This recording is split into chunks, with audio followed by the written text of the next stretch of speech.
E aí, gente, tudo bem?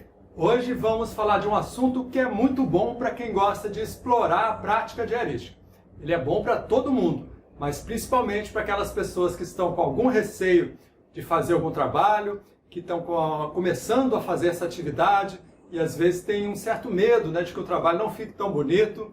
Então hoje vamos falar sobre o que é a beleza na prática diarística.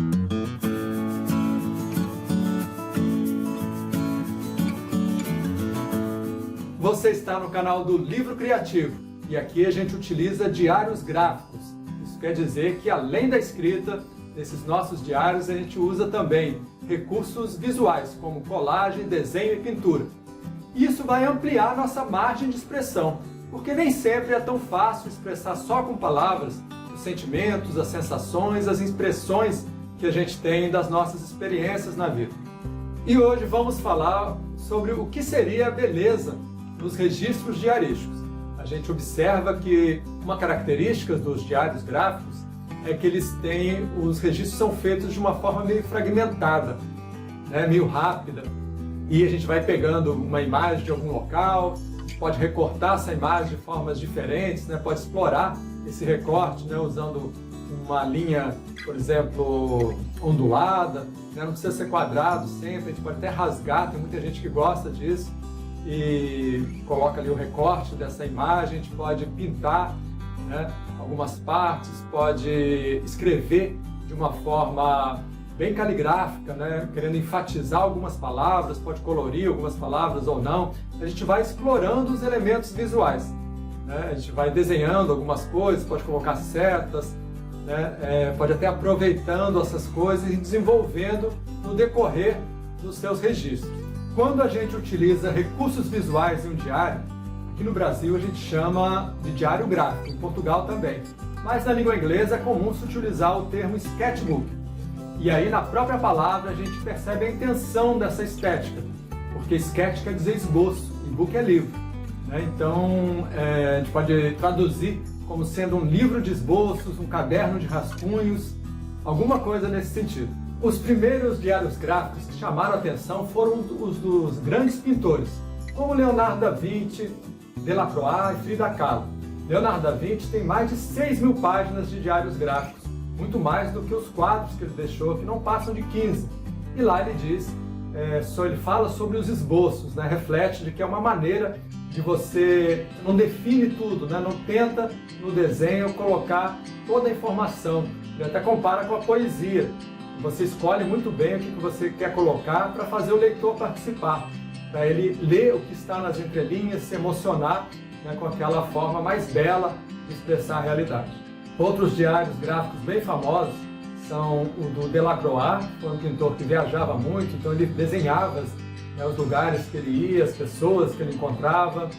Outro também muito famoso é o da Frida Kahlo, porque ela fazia muitas reflexões, expressava muito os seus sentimentos ali nos diários.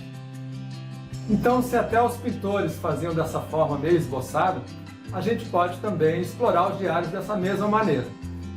Existem também alguns exemplos de outros profissionais, não só pintores, mas pessoas que usaram recursos visuais também em seus diários. Por exemplo, alguns escritores, como o famoso Dostoiévski, se a gente observa o quanto ele estava escrevendo os grandes livros dele, ele desenhava, parece que ele tentava enxergar como é que era a história, a visualização do que ele estava escrevendo ajudava ele a enxergar, a desenvolver melhor essa história. E ele fazia também algumas partes de forma caligráfica, desenhando as letras, aquilo também mostrando a importância das palavras, eu acho, para ele sentir a força das palavras. Outro tipo dessa manifestação visual, assim, muito parecida com o diário gráfico, vem do psicólogo Jung. Ele tem um livro dele chamado Livro Vermelho, que ele começou a desenhar e a escrever quando ele rompeu com Freud. Freud até achava que ele iria ser o sucessor das ideias dele, e ele acha que tem outras ideias e quer descobrir isso nele mesmo. Então ele começa desenhando os sonhos dele e depois analisa esses sonhos para interpretar. E isso tem um impacto tão grande na vida dele, ele vai fazer isso durante 15 anos, e ele diz que aquilo criou toda a teoria dele, a base, a essência da teoria dele. que depois ele vai escrever, né, de uma forma mais científica e sistematizada, para todo mundo entender.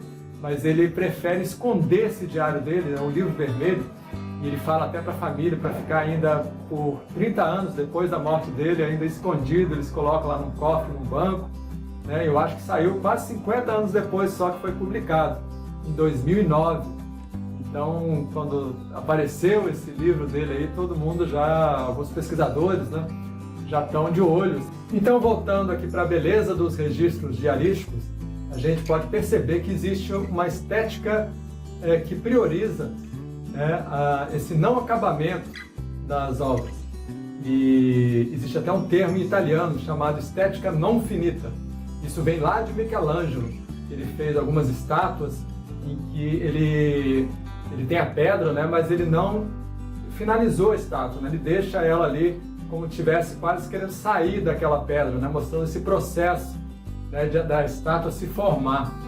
E isso vai até inspirar o Rodin, que é outro escultor, né, agora já mais recente, do impressionismo, e ele vai dizer que ele fica impressionado com essas estátuas e então começa também a pensar dessa maneira, de fazer essa estética que não é muito bem definida. Né? Se a gente pensar na obra toda dos impressionistas, ele tem também essa intenção, né, de captar a luz, né, de captar um movimento ali que não dá de mão beijada toda a informação. Né? Isso a beleza está aí, exatamente, de que existe algo mais ali, um espírito daquela arte. Né? Então já deu para observar que esse tema pode render muitas reflexões. Acho até que é uma coisa filosófica. E a gente observa também nas histórias, né, nas narrativas, nos filmes, nos livros, né, que às vezes tem algum final inacabado. Né? Então a gente não sabe, né, se o casal vai ficar junto, se a pessoa vai voltar para uma cidade que ela saiu, né? Se ela vai viajar, se ela vai mudar de trabalho, por exemplo. Né? A gente não sabe aquilo, mas eu sinto ali que o autor está querendo convidar a gente para refletir junto com ele, né? Para ver como é que a gente se colocaria se a gente tivesse com aquela vivência. E eu acho que a beleza dos diários está justamente nisso. A gente é o nosso personagem principal. Né? Então, a gente, na nossa história, né, a gente registra o nosso tempo, os nossos momentos, né, as coisas que a gente acha interessante. E a beleza está justamente nesse processo, em registrar esse processo.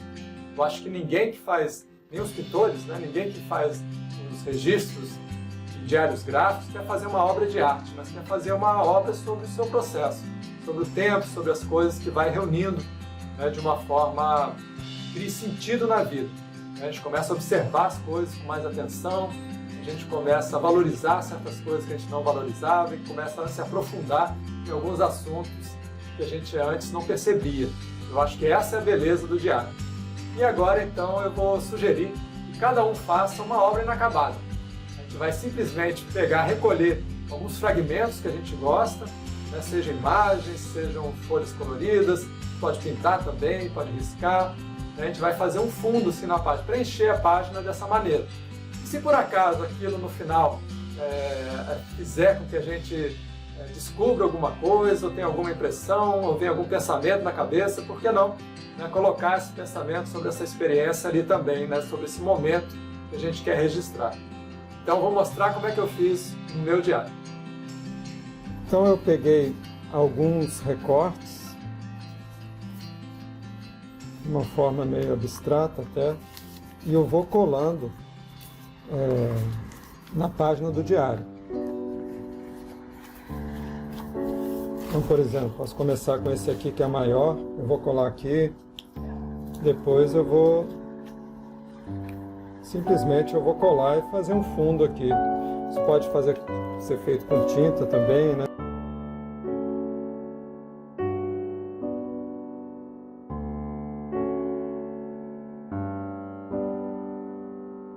Então a minha base ficou assim, e aí eu estou lendo um livro, que é esse aqui, e aí eu pensei em pegar uma frase aqui dele, é sobre um pintor, em um determinado momento, ele diz aqui que quando ele faz o retrato de alguma pessoa, ele diz que precisa enxergar alguma coisa que brilhe nessa pessoa. E tem uma frase aqui que ele diz: quem procura com atenção até o fundo, percebe que qualquer pessoa tem dentro de si alguma coisa que brilha. Eu achei essa ideia interessante, né? E vou tentar colocar aqui nesse registro, né? E olhando mais algumas revistas, acabei encontrando duas imagens que eu achei que ia combinar aqui, até porque tem essas linhas aqui assim, né? Pode combinar de alguma forma com essas linhas daqui. Acho que eu vou cortar aqui, ou não. E esse aqui é um fotógrafo, então tá bom para colocar. Tem uma linha aqui também.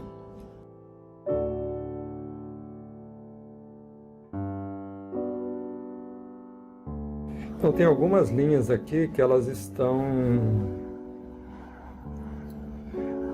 meio alinhadas mesmo, né? Vou tirar aqui. Então, ó, se eu pensar, essa linha aqui está alinhada com essa aqui está com essa aqui, né, com essa aqui.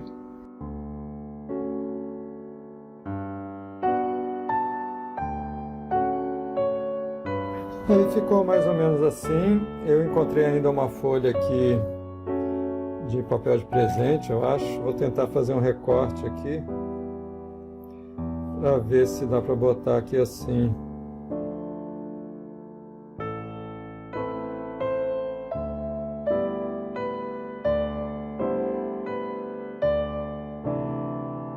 E aí, para finalizar, eu vou escrever aquele trecho do livro. Acho que eu vou botar aqui assim, né?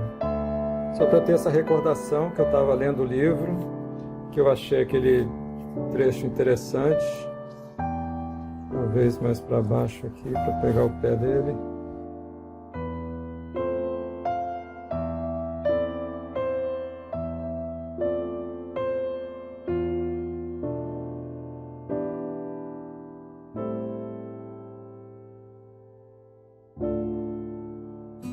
Esse tipo de registro em que a gente faz alguma coisa de forma não muito bem acabada, ou sem a pretensão de ser muito bem definido, muito perfeito, né? É muito bom porque dá liberdade para a gente explorar a nossa prática diarística. Então a gente pode partir de qualquer coisa para começar. Pode ser uma imagem que você acha bonita e você vai associando outras coisas com ela. Pode ser, por exemplo, de uma frase que você encontra em um livro, aí vai associar uma imagem, vai escrever de uma forma caligráfica, enfatizando alguma palavra que ajude você a revelar alguma ideia que você quer expressar. Pode fazer de diversas maneiras. O mais importante nesse processo é que você seja o personagem principal da sua história. Então é isso aí. Se gostou do vídeo, curta, se inscreva no canal, ative o sininho para receber novas notificações e compartilhe. E assim essa história do livro criativo segue adiante de forma inacabada. Muito obrigado e até o próximo vídeo.